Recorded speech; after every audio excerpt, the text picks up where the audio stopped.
जो विपक्षी लोग कह रहे हैं कि संविधान खतरे में है। हाँ, लोकतंत्र की हत्या हो रही है। जिस तरह से मोनोपोली चल रही है बीजेपी गवर्नमेंट की, ये नहीं चलनी चाहिए। संविधान के अनुसार ही गवर्नमेंट चल रही है। आपको लग रहा है कि लोकतंत्र की हत्या हो रही है, संविधान खतरे में है? कुछ लग रहा है। आपको भी लगता है क्या? नहीं, ऐसा कुछ नहीं है। लोकतंत्र की हत्या, अगर संविधान की हत्या सबसे ज्यादा करी है तो कांग्रेस ने करी है। जब शाहबानो के केस में सुप्रीम कोर्ट ने डिसीजन दे दिया था तो इन्होंने रातों रात डिसीजन पलट के वो कर दिया। वो किसकी हत्या थी? क्या उसका अधिकार नहीं था शाहबानो का? क्या वो इस देश की नागरिक नहीं थी? आज वो किस मुंह से कह रहे हैं कि हमें न्याय चाहिए? न्याय यात्रा तुम खुद न्याय नहीं कर रहे किसी के साथ, तुम दूसरे के साथ क्या न्याय करोगे? प्रधानमंत्री जब से सत्ता संभाली है ये धर्म के नाम की राजनीति करते हैं, हिंदू को और मुसलमानों को बांटने की राजनीति करते हैं। राम मंदिर का निर्माण भी भाजपा का एक एजेंडा था, केवल और केवल धर्म के आधार पर बांटने का। ऐसा है, अगर राजनीति से धर्म खत्म हो जाएगा तो राजनीति खत्म हो जाएगी। राजनीति चलती धर्म के, धर्म किसे कहते हैं? धर्म धृ धातु से बना, धारण करने योग्य है। हमें क्या चीज़ धारण करना चाहिए, क्या चीज़ धारण नहीं करना चाहिए? अग्नि का धर्म जलाना, जल का धर्म है शीतल करना। अगर वो अपना धर्म छोड़ देंगे तो फिर पानी की क्या वैल्यू रह जाएगी? शीतलता खत्म हो जाएगी, अग्नि की क्या तेज रह जाएगा? इसलिए धर्म तो होना चाहिए, धर्म आधारित राजनीति होनी चाहिए। लेकिन समस्या विपक्ष को, जिस शासन ने धर्म को अलग कर दिया वो शासन खत्म हो गया है। हाँ, शासन दो ही चीजों से चलता है, धर्म से और तलवार से। जिसकी तलवार ढीली पड़ गई वो शासन खत्म हो गया, जो धर्म के खिलाफ चला गया वो शासन। लोकतंत्र का मतलब क्या हुआ? लोकतंत्र, करप्शन पहले भी था, करप्शन आज भी है। चाहे गवर्नमेंट जीरो टॉलरेंस की बात करती है, लेकिन करप्शन पहले से ऑनलाइन में करप्शन की कोई गुंजाइश ही नहीं है। ऊपर से रुपया आएगा तो पूरे 100 पैसे पहुंचेंगे, 99 नहीं पहुंच सकते। ऑनलाइन है सब कुछ। दूसरा, मोदी सरकार आज 80 करोड़ आदमियों को मुफ्त भोजन दे रही है। अब से पहले क्यों नहीं था? हम राजीव गांधी के राज्य में देखते थे, सिलेंडर लिए घूमते थे, गैस नहीं मिलती थी। अब गलियों में चक्कर काट रहे हैं लोग बाग। गडकरी ने पूरे देश में जाल बिछा दिया सड़कों का, इंफ्रास्ट्रक्चर इतना डेवलप कर दिया। ये पहले क्यों नहीं हुआ? क्या लगता है ये पहले क्यों नहीं हुआ? इच्छा शक्ति की कमी थी कांग्रेस पार्टी के पास में सर। इसीलिए तो कांग्रेस को हटा दिया ना जनता ने, इसीलिए कांग्रेस को हटा दिया, क्योंकि उन्होंने काम इस तरह से नहीं कर पाए। आज की गवर्नमेंट ने थोड़ा काम तो किया, इसमें तो कोई दो राय है नहीं। लेकिन काम किया है, लेकिन ये भाजपा गरीबों के लिए, गरीबों का तो शोषण पहले भी होता रहा है और आज भी हो रहा है। आज भी हो रहा है। हाँ बिल्कुल। प्रधानमंत्री कहते हैं कि भाई मेरे लिए जो गरीब है वो सबसे पहले। 5 किलो आटा दे दिया, उसमें गरीबों का क्या होता है बताओ? देखो, ऐसा है, अगर सारा कुछ डिपेंड इसी पे करोगे तो फिर हम आलसी हो जाएंगे, कमा के क्या खाएंगे? सरकार एक सहारा दे सकती है, पूरा नहीं कि भाई तुम खाली बैठ के खाओ, कुछ नहीं करोगे। दूसरी सबसे बड़ी बात यह है, अखिलेश अपने आप को पीएम चाहता है, ममता दीदी चाहती है पीएम मैं बन जाऊं, नाम ये ले दें पीएम मैं बन जाऊं, है। हर आदमी इस गठजोड़ में सब पीएम बनना चाह रहे हैं। मोदी जैसा आज तक कोई भी हो नहीं पाया।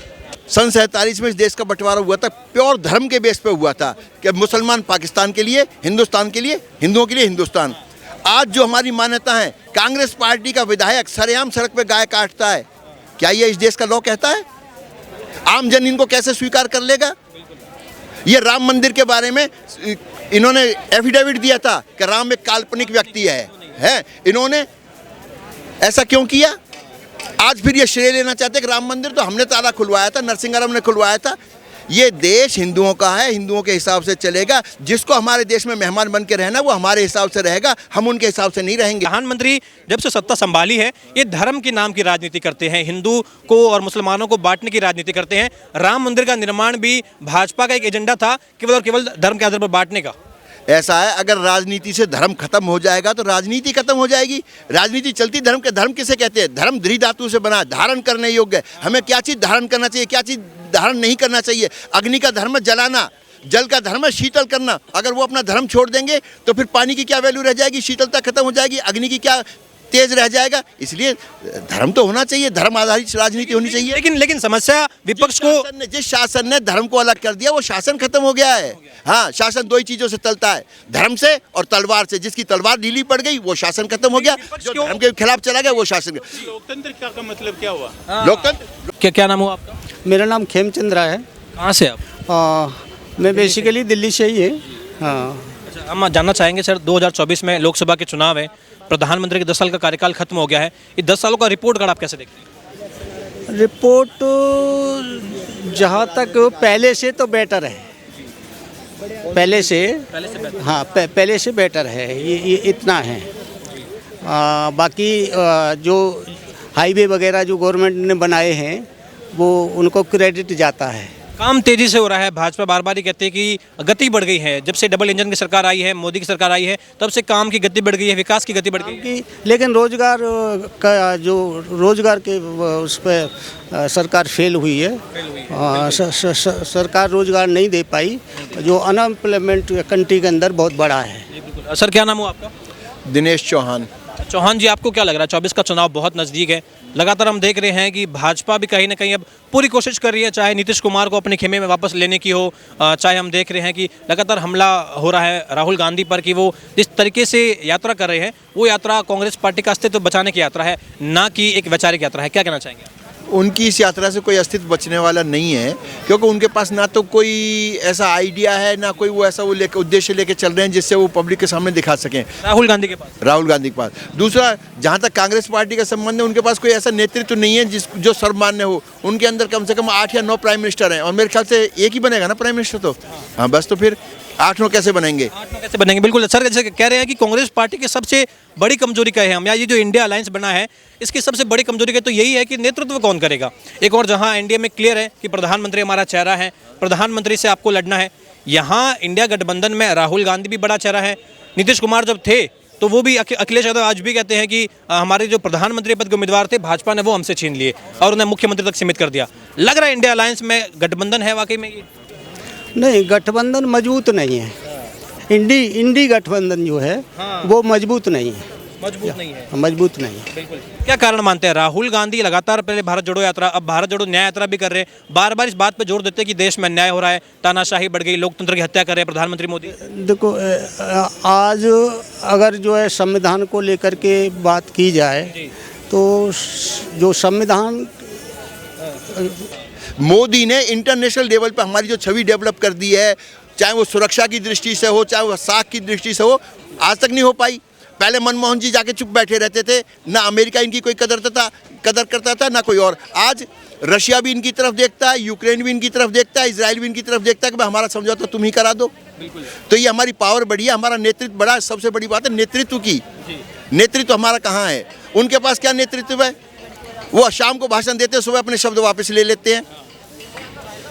हाँ, ये गजब, ये जो कांग्रेस पार्टी या इंडिया अलायंस जो है, जिसे आप इंडिया अलायंस भी कह रहे हैं, इसमें सबसे बड़ी समस्या यही है कि प्रधानमंत्री के सामने कहते रहे कि मोदी हटाओ, देश बचाओ, लेकिन कौन हटाएगा? पश्चिम बंगाल में ममता कह रही है हम कांग्रेस को अलायंस नहीं देंगे, सीटें नहीं देंगे।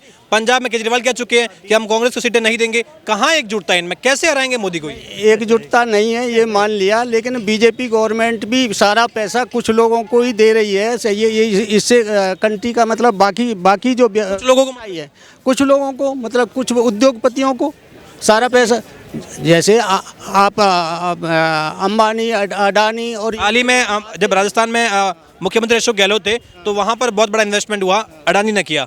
हाल ही में हम देखें तो कर्नाटक में वहाँ भी इन्वेस्टमेंट हो रहा है, वो भी अडानी कर रहे हैं। दूसरे भी तो इंडस्ट्री उद्योगपति हैं, उनको भी तो मौका मिलना चाहिए। ये भेदभाव हो रहा है। सर कह रहे हैं कि कहीं ना कहीं बात ये बिल्कुल बिल्कुल। आपने एक बात कही, राम मंदिर का आपने जिक्र किया, सर ने राम मंदिर का जिक्र किया।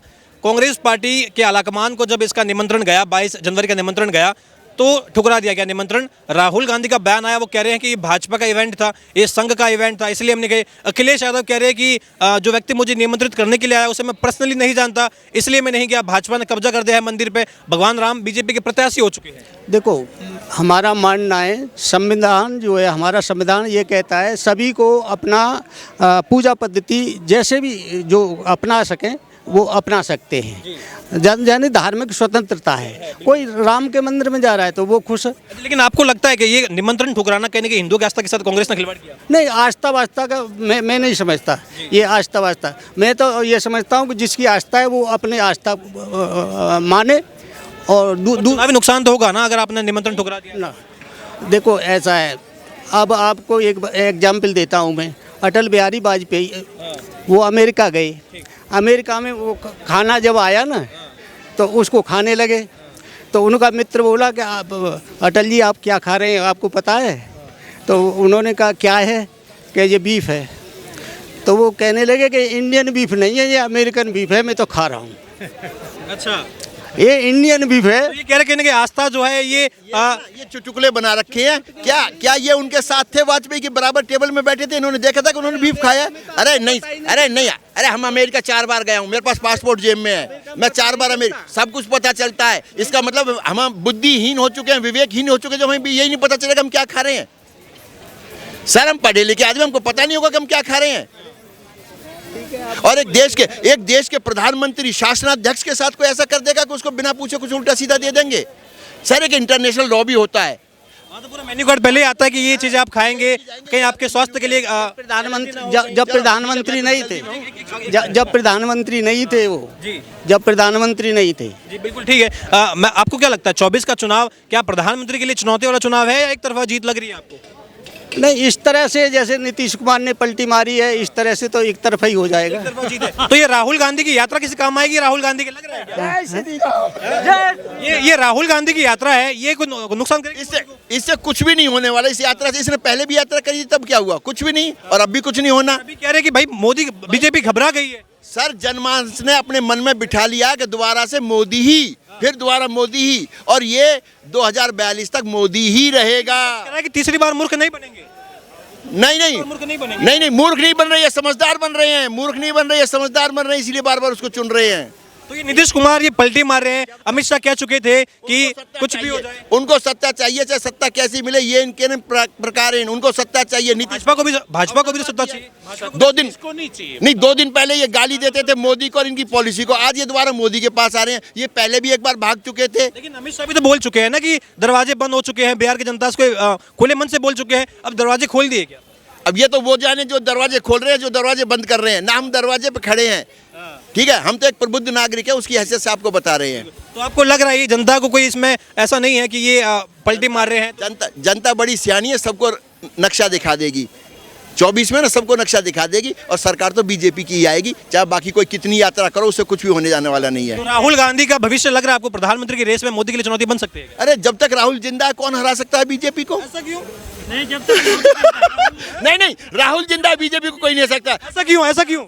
अरे वो जो कुछ बोलता है वो इन्हीं के लिए सुखदायी होता है। हाँ बिल्कुल, इन्हें किसी जोकर की जरूरत नहीं, वो हैगा ऑलरेडी। हाँ, लेकिन वो कांग्रेस पार्टी के सर्वे सर्वा है, इतनी मेहनत कर रहे हैं आजकल, पहले भारत जोड़ो यात्रा, भारत न्याय यात्रा, मांग कर रहे हैं कि देश में अन्याय हो रहा है, तानाशाही हो रही है। यहाँ सरकार देखो, यहाँ सरकार बनती है ओबीसी के वोट से, और ओबीसी जो है इतना भटका हुआ है कि वो जहाँ वोट देना चाहिए वहाँ नहीं दे रहा, और वो राम मंदिर के चक्कर में सारा वोट जो है उसको दे रहा है। प्रधानमंत्री पे एक आरोप लगता है कि लोकतंत्र का क्या मतलब? लोग वोट दे रहे हैं, जब तो लोग वोट दे रहे हैं, तभी तो वो जा रहे हैं, और हम वोट उसे देंगे जो हमारी मानसिकता, जो हमें अच्छा लगेगा। सवाल आपसे ये है, विपक्ष को आपत्ति यहाँ पर आती है, राम मंदिर का भव्य दिव्य निर्माण हो गया, विपक्ष ने कहा कि चलिए हम नहीं गए, हमारा कुछ इसमें एक रीजन था नहीं जाने का, लेकिन अब कह रहे हैं चुनाव से ठीक पहले सारे मुद्दे भाजपा के जैसे क्यों आते हैं? ज्ञान वापी जो सर्वे आया उसमें कहा गया कि यहाँ पर हिंदू मंदिर था, ये सब चुनाव से पहले आ रहा था कि भाजपा को फायदा हो। सर मैं मेवात का रहने वाला हूँ, हमारे यहाँ एक कहावत है कि जो कर्महीन बच्चा होता है ना, वो त्योहार के दिन रूसता है। अच्छा, ठीक है, तो जब कोई अवसर आता है जान पूछ के राम को बीजेपी की झोली में डाल देते, क्यों नहीं गए? इनको जाना चाहिए, तो बात किसकी देखनी? कोई राम इन्होंने खरीद रखा बीजेपी वालों ने, भाई यही ठेकेदार है, यही राम, यही कहता है कि राम को प्रत्याशी बना दिया। कहो जितनी उनकी अकल है वो उतना बोल रहे हैं। उन्होंने जान पूछ के राम को बीजेपी की ढोली में डाल दिया, जबकि राम तो एक जन जन के बिल्कुल है नायक हैं, इस देश की आस्था में, इस देश के प्राण में बसे हुए हैं। उसमें ये थोड़ी कि राम मोदी कहते भाई अरे वो कर रहे तुम उनसे फालतू करके दिखा दो। मोदी ने अयोध्या दी, तुम काशी और मथुरा दे दो, कौन रोकता है तुमको? हैं? तुम खूबी रूस के भाग रहे, आज खीर बनी, आज हम नहीं खाएंगे, माँ हमें मनाएगी तब खाएंगे। अरे क्यों मनाए? तुमने नहीं खाना, दूसरे बच्चे आएंगे वो खा लेंगे। अच्छा, लेकिन कह रहे महंगाई बेरोजगारी भाजपा बात नहीं करती, रोजगार की बात नहीं करती, मंदिर घूमने से लोकतंत्र कमजोर होता है, ऐसा विपक्ष का है। सर जहाँ तक रोजगार की बात है ना, सरकारी रोजगार 2% है, बाकियों को तो 98% को तो अपना खुद का जनरेट करना पड़ेगा। फिर सरकार के भरोसे सब कुछ नहीं रह सकता। हम खुद क्या कर रहे हैं?